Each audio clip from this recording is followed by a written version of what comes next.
Sir Sonam Wangchuck जी के लिए आपको भी वहां जाना चाहिए, वहां जो है गए हुए हैं। देखो एक बात मैं बताऊं, सोनम वांगचुक जी के लिए हमें वहां जाने की जरूरत नहीं है। ये असल में अलग कहानी है, बहुत अलग खेल है। ठीक है। मैं जब पटना विश्वविद्यालय से ग्रेजुएशन कर रहा था ना, तो ग्रेजुएशन से लेकर पोस्ट ग्रेजुएशन मैंने दिल्ली विश्वविद्यालय से किया है। 5-7 सालों में हमने खूब राजनीति सीखी है। ये दो ऐसे विश्वविद्यालय का मैं आपको बता रहा हूं, बिहार में अगर सबसे बड़ा राजनीति का कोई केंद्र है, पटना विश्वविद्यालय है। बिहार के जितने पढ़े लिखे राजनेता हैं, पॉलिटिशियन हैं, जो पढ़े लिखे हैं, गधे मूर्खों जानवरों की बात नहीं कर रहा हूं मैं, पढ़े लिखे लोगों की बात कर रहा हूं, उन सारे लोगों की पढ़ाई पटना विश्वविद्यालय से हुई है। और देश के जाने माने जो आज नेता जानते हैं आप हैं, जो पढ़े लिखे हैं, ठीक है, मैं बात कर रहा हूं पढ़े लिखे लोगों की, मोदी जी भी दिल्ली विश्वविद्यालय से ही पढ़े हैं। तो जितने भी बड़े बड़े पढ़े लिखे देश में नेता है ना, वो दिल्ली विश्वविद्यालय और जेएनयू से हैं। ठीक है। तो राजनीति का अड्डा हुआ करता था ये, और मैंने वहां से पढ़ाई करी है। राजनीति बखूबी मैं जानता हूं कि पॉलिटिक्स में गेम कैसे चलती है। ठीक है। कैसे आंदोलन चलता है और कैसे धरना प्रदर्शन अनशन होता है, कैसे पुलिस डंडा बजाती है, ये सब मुझे बखूबी पता है। और राजनीति में बड़ी दिलचस्पी है। बिहार का होकर मुझे राजनीति में दिलचस्पी ना हो, बिहारी होने के नाम पर कलंक हो जाऊंगा मैं। ठीक है। तो तुम्हें बता रहा हूं मैं, सबसे पहला कीड़ा अगर किसी को काटता है ना पॉलिटिक्स का, वो बिहारियों को ही काटता है। और आप देखेंगे बिहार में अलग लेवल की पॉलिटिक्स चलती है, पूरा देश की राजनीति एक तरफ, बिहार की अलग चलती है। तो मुझे बखूबी पता है इस चीज में। सोनम वांगचुक जी वहां अपने लिए नहीं बैठे हैं, वो देश के लिए बैठे हैं। और देश की जनता तभी जगेगी जब ऐसे लोग खो देते हैं वो, समझे। गांधी जी जिसने देश को आजादी दिलाई, जिसके आंदोलन के रास्तों पर चल के पूरे देश ने आजादी पाया, आज आजाद भारत में सांस ले रहे हैं, उस गांधी जी को तो लोग गाली देने से कतराते नहीं है। सोनम वांगचुक जी का क्या ही साथ देंगे लोग। और रही बात साथ देने की, मेरे अकेले साथ देने की,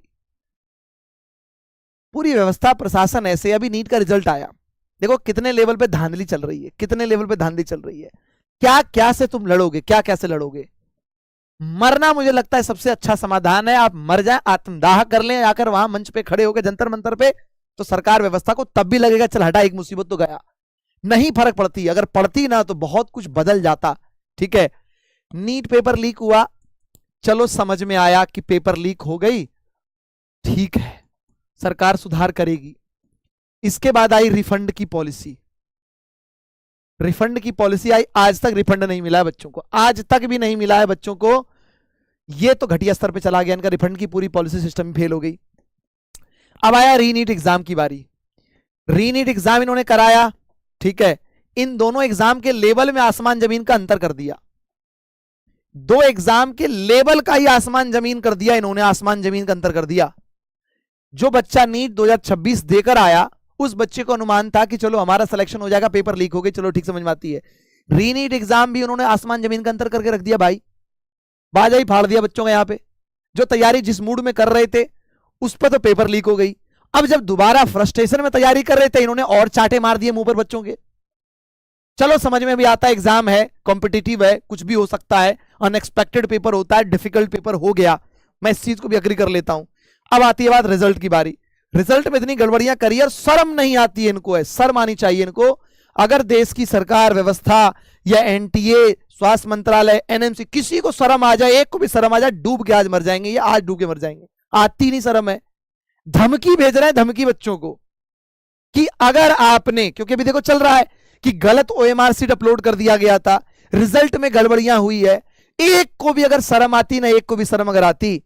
अभी मैं अखबार में पढ़ रहा था, एक खबर आई है, एनटीए ने धमकी दिया है बच्चों को कि अगर आपने एआई जनरेटेड ओएमआर सीट भेजा है ना कंप्लेन करने के लिए, कार्रवाई हो जाएगी। मुंह पे जूते मार दे, जूते ऐसे लोगों को। ये सुअर जानवर है, गधे हैं बिल्कुल, एकदम नाड़ी के कीड़े भी होते हैं ना, तो उसको भी समझ नहीं होती है कम से कम ये किस स्थिति में पले बड़े हैं। हमें यह समझ में नहीं आता, बच्चों ने आत्महत्या कर ली, इन गधों को 1% अकल नहीं आई, इस चीज को समझ में आई कि बच्चे मर गए। बच्चों को धमकी और भेज रहे हैं, तुम्हारी सिस्टम फेल हो गए, तुम्हें कौन मारेगा जूता। इतनी सारी तामझाम फैला के रखे, उनको कौन जूता मारेगा, नहीं पड़ता फर्क। अब हम वहां जाके अल्लाह मचा दें, कहीं से अल्लाह मचा दें, एक आदमी का अल्लाह मचाने से पूरे देश में इतने सारे एजुकेटर हैं, कहां वो जा रहे हैं। 4 लोग गए, मुंह चमका के आ गए, मीडिया में बातें बोल के आ गए, क्योंकि हमारी पब्लिसिटी हो जाएगी। बैठ जाए ना भूखे, आने को तैयार हम हैं, अरे हम तो आत्मदाह कर लेंगे देश के लिए, भूखे रहने की छोड़ दो बातें, लेकिन कुछ नहीं बदलेगा ना एक दो के मरने से। मरते हैं कई आंदोलन में ऐसे लोगों को हमने मरते देखा, लोगों ने आत्महत्या कर लिया, आत्मदाह कर लिया, आग लगा लिया खुद को, लेकिन कुछ नहीं बदला। बस 2-4 दिन मेन स्ट्रीम मीडिया में चलती है खबरें, उसके बाद साइड हो जाती चीजें, चलो हटाओ, नए मुद्दे आ जाते हैं। नहीं पड़ता फर्क भाई। जब तक ये पूरी देश की जनता, जिसके बेटे जिसकी बेटियां मर रही है, मरने वाले हैं, वो नेता विधायक के क्यों मरेंगे भाई? उनके पास इतना पैसा है कि वो भेज देंगे विदेश पढ़ने के लिए, यहां सिस्टम खराब है वहां सिस्टम में चले जाओ, बाद में वही आएंगे सिस्टम चलाएंगे, लूट खसोट मचाएंगे।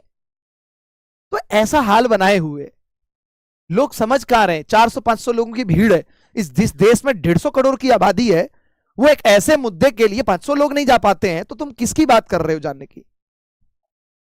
4 लोग गए, मुंह चमका के आ गए मीडिया में, हम विरोध में। पब्लिसिटी है वो, सीधा सीधा पब्लिसिटी है, पब्लिसिटी स्टंट खेलते हैं लोग। नहीं पता तुम लोगों को, तुम लोग सोचते हो कि यार या तो वो चले गए, ये नहीं जा रहे, बैठ जाए ना भूखे, आ जाएंगे हम, बैठे तो सही भूखे। एक खबर मिलेगी भूखे बैठ गए, आ रहे हैं हम भी भूखे बैठने के लिए, हम तो कह रहे हैं आत्मदाह कर लूंगा मैं, आए तो सही कोई निकल के, नहीं आता। तो गेम है, राजनीति है, और सरकार है, फर्क क्यों पड़ेगी? 2 लोग निकल के आए, मारेंगे जूते, साइड कर देंगे 2 दिन में ही, उठा के ले गए सोनम वांगचू जी को, खिला पिला के उनको 2-3 दिन में पता नहीं क्या करेंगे नहीं करेंगे, पता परिस्थिति जाने। लेकिन सरकार व्यवस्था को शर्म आनी चाहिए कि देश के इतने बड़े वैज्ञानिक, देश के पढ़े लिखे लोग हैं, मूर्ख गधे तो है नहीं वो, एक सिस्टम बदलने की बात कर रहे हैं, बात करने को नहीं आया कि बात कर लें क्या मामला है भाई, सुन ले। तो बहुत अलग खेल है सब चीज का। तुम लोग ये सब चीज में मत पड़ा करो, पढ़ाई पर फोकस करो अपना, ठीक है, पढ़ाई पर फोकस करो। लोग लगे हुए करने के लिए, देखो चीजें कैसे कैसे चीजें हो रही है, गलत है वो तो, सही है गलत है, कर भी नहीं सकते भाई, ठीक है। आज वापस आते हम लोग मुद्दे पर आते हैं। पड़ेगी फर्क, ऐसा नहीं कि नहीं बदलेगा, छोड़ दिया जाए, बदलेगा बदलेगा, मैं तुम्हें बता रहा हूं, बदलने में वक्त लगती है, ये यही तो समस्या है सबसे बड़ी बात।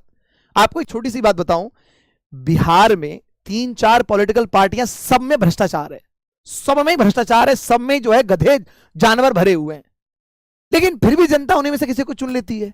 कैसे बदल जाएगा सिस्टम? कैसे बदलेगा सिस्टम? देश की वही हालत बनी पड़ी है। पढ़े लिखे लोग आते हैं तो उस पर ऐसी चीजें हो जाती है कि बेचारा वो पढ़े लिखे लोग बाद में खुद पढ़ते लिखते रह जाते हैं कि ये क्या लिख दिया हमारे लिए, नहीं पड़ता फर्क, समझे। जिन 20-25 बच्चों ने आत्महत्या कर लिया, उनके मां बाप पर क्या बीत रही होगी?